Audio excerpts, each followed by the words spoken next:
Olá, meus caros, sou o professor Rodolfo Hartmann, novamente com vocês. Vejam vocês, estávamos trabalhando a questão relativa aos direitos sociais, que pelo artigo 81, parágrafo único, incisos 1, 2 e 3 da Lei 8.078/90, podem ser classificados em difusos, coletivos e individuais homogêneos, são os direitos sociais. Mas não é uma classificação imune de qualquer crítica, tá? Pelo contrário, há críticas quanto ao conceito trazido em cada um deles, há críticas em relação à inclusão do direito individual homogêneo como se fosse uma categoria ou uma espécie de direito social.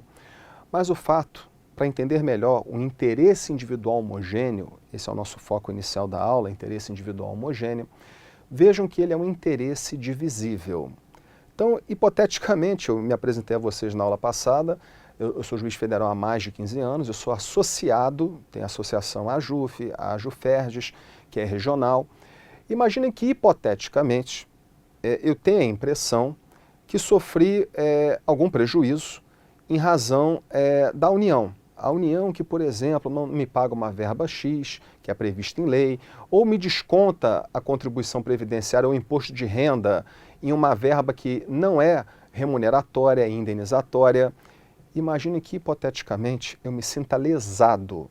Só que ao meu lado você tem mais de 1000 juízes federais no Brasil inteiro.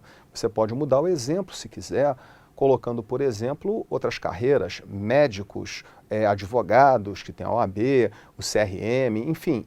Mas pegando o exemplo do juiz, não, o juiz federal ele se sente prejudicado pelo comportamento da União, que fez um desconto a princípio indevido. Então eu vou propor uma demanda individual. Só que nós temos no direito individual homogêneo um interesse que é divisível, ou seja, eu sei exatamente o que eu fui descontado indevidamente, eu quero o ressarcimento dos tributos descontados indevidamente, só que são mais de 1000 juízes federais no Brasil inteiro. Então imaginem, esses 1000 juízes, cada um deles propondo uma ação individual. Ah, Rodolfo, mas 1000, 2000 juízes é muito pouco. Tudo bem. Então muda para médicos, muda para advogados, muda para consumidores, cada consumidor propondo a sua própria demanda individual. Isso não parece ser nem um pouco produtivo. Entope o judiciário de processo. E aí, vai ter que... Não seria mais simples, mais prático, um único processo resolvendo essa questão? Não, mas o problema é que aqui o interesse não é meta individual. Aqui não é uma massa, não é direito ao meio ambiente sadio, não é isso. Aqui é o direito do Rodolfo, aqui é o direito do Wallner, aqui é o direito do Richard. Então você tem direito relativo a outras pessoas também, cada um com contornos individuais. Não, o Rodolfo já está na carreira há mais de 15 anos, tem sido descontado de maneira equivocada. O Richard entrou há um mês, o retroativo dele é menor. Qual é a ideia?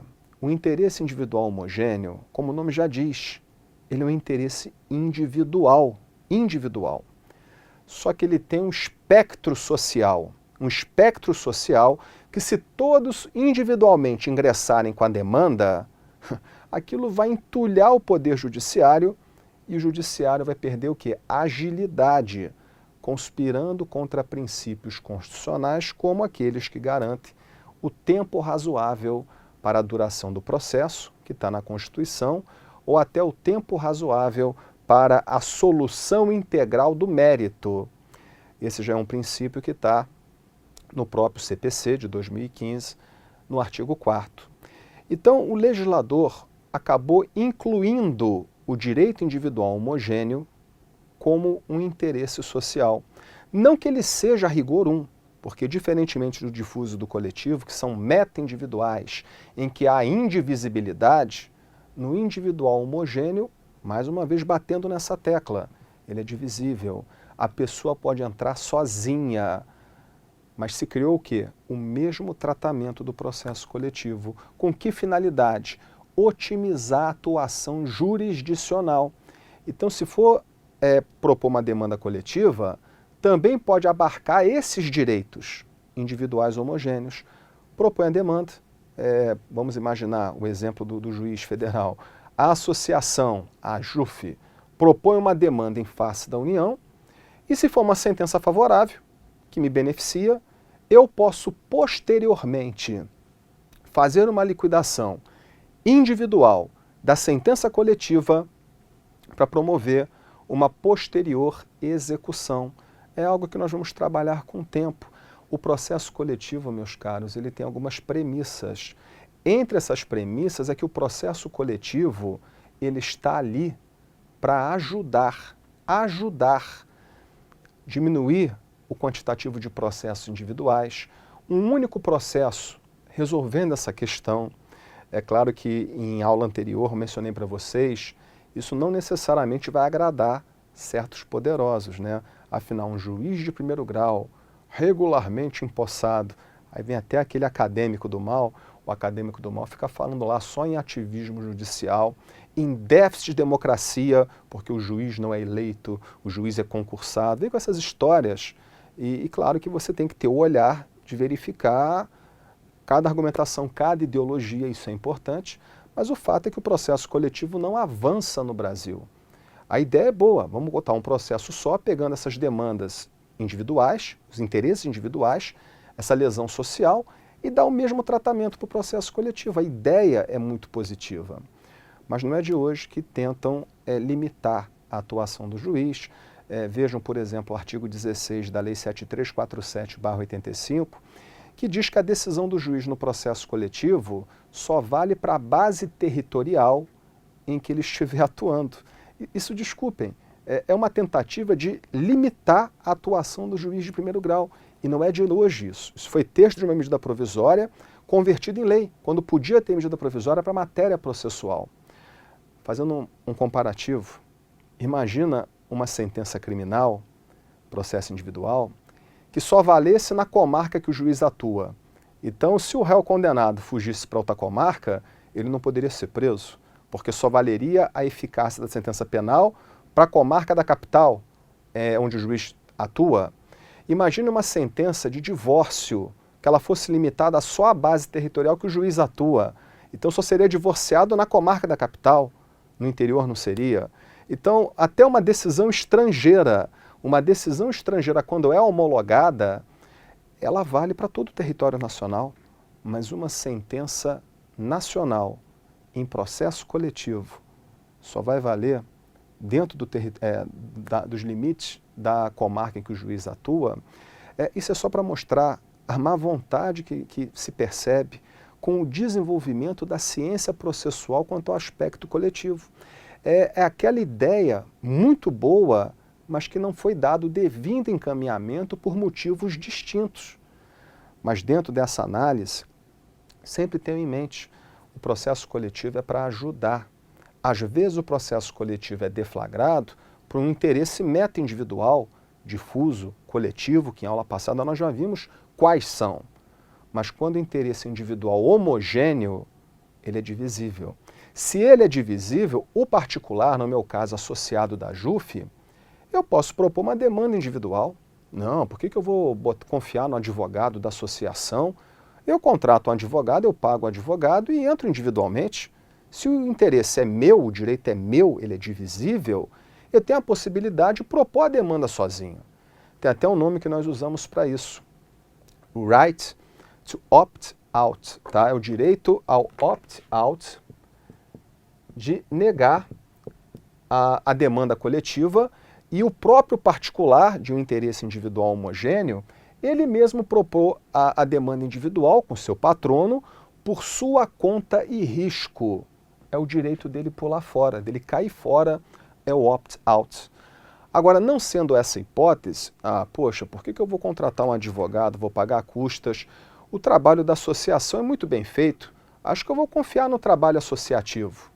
Eu posso fazer isso, sem nenhum problema, posso agir dessa maneira.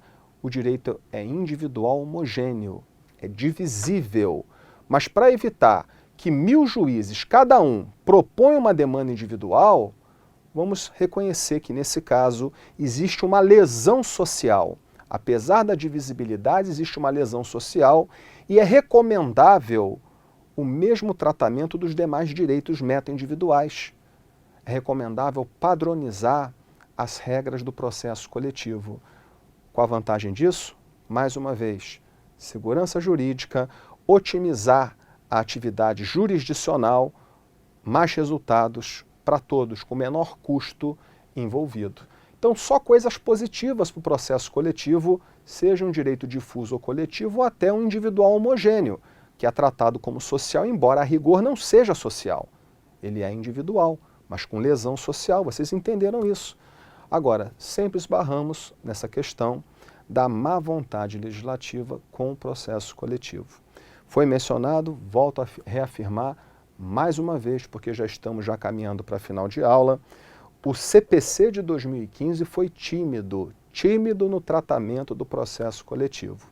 Teve até norma que versava sobre possibilidade de converter demanda individual em demanda coletiva, que foi vetado. Artigo 333 do CPC de 2015 acabou sendo vetado. Pessoalmente até concordo com o motivo do veto, embora seja entusiasta do modelo do processo coletivo, mas ao mesmo tempo, o que o CPC de 2015 promove é incentivo a demandas individualizadas quando é possível.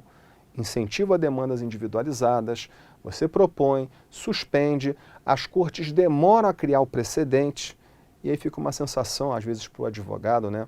Porque ele, para fazer a captação do cliente, não, mas eu tenho que falar para o meu cliente em quanto tempo vai. Oh, mas eu não sei. Aqueles processos envolvendo o plano Bresser, plano Collor, plano Verão, eles estão sobrestados, porque o Supremo não julga desde 2008, 2009. Já são mais de 10 anos. Agora é que algumas instituições financeiras começaram a procurar os correntistas, dependendo da situação do processo, até para já propor algum tipo de acordo. Mas por quê? Porque demora tanto em criar o precedente que isso acaba esvaziando um pouco a figura da própria justiça. Atrapalha o advogado na captação do cliente. O cliente não entende porque está há mais de 10 anos o processo parado, mas é porque você, para criar um precedente, acaba tendo que verticalizar o judiciário. Então fica uma corte assoberbada de trabalhos e no primeiro grau, que são muito mais magistrados e servidores, todos parados, aguardando a criação. Essa é a proposta do CPC de 2015. O processo coletivo ainda está andando devagar, Claro que acontece muito na prática, mas não tanto quanto seria o adequado. Por esse motivo, vou concluir com vocês que realmente nós temos nos direitos sociais do artigo 82, parágrafo único, incisos 1, 2 e 3, como exemplo, difuso, coletivo, individual, homogêneo, e que existe uma dificuldade em estudar o processo coletivo atual e esses direitos, porque é uma colcha de retalhos. Você vai encontrar regra sobre processo coletivo no CDC, Código de Defesa do Consumidor, Lei 8.078/90.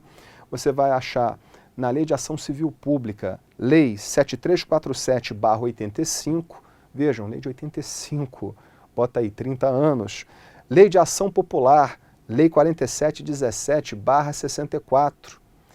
A Lei do Mandado de Segurança é mais nova, a Lei 12.016 de 2009, mas apesar de ser uma lei mais nova do mandado de segurança, é certo que ela fala tanto do mandado de segurança individual como do mandado de segurança coletivo. E aí nós temos que adotar o chamado microsistema, é tentar casar essas regras soltas para minimamente construir uma teoria geral do processo coletivo, eis que o legislador não nos agraciou com um Código de Processo Coletivo ou uma legislação mais avançada sobre um tema tão relevante. Vocês vão perceber, durante as aulas, que eu vou colocar uma questão no ar. Olha, por exemplo, a legitimidade X, legitimidade Y. Olha, no CDC fala isso. Na Lei do Mandado de Segurança fala aquilo. Ué, mas pode ficar mudando? Isso é por conta do nosso microsistema que norteia o processo coletivo atual no Brasil, que padece de uma legislação insuficiente. Então, nessa nossa aula, eu complementei a anterior apresentando os direitos individuais homogêneos, que tem como traço a divisibilidade, a individualidade, diferentemente do difuso e coletivo, embora todos sejam reputados pelo legislador como direitos sociais. No nosso próximo encontro, vou começar a trabalhar com vocês a base principiológica do processo coletivo. Alguns princípios são os mesmos do processo individual, mas outros princípios já têm contornos mais precisos ao processo coletivo. É isso. Até lá.